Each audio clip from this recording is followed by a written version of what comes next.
প্রতিদিন ভার্সিটিতে একই রুট ইউজ করতে করতে আমি বোর্ড ছিলাম। পরে আজকে সকালবেলা আমি ভাবলাম যে আজকে অন্য একটা রুট এক্সপ্লোর করি।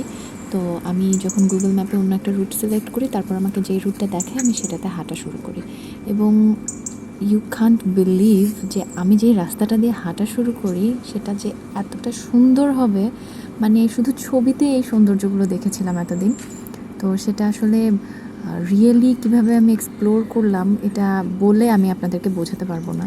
তো কিছু কিছু জায়গা এত সুন্দর ছিল, আমি কিছু ফুটেজ নিয়েছি, কিছু ছবি নিয়েছি, আর যেতে যেতে এই জায়গাটাতে আমি আসলেই আটকে গিয়েছি। এই হাঁসগুলো, এই সৌন্দর্য, চারপাশের গাছগুলো দেখে আমার আসলে মনে হলো যে এটা আপনাদের জন্য রেকর্ড করি।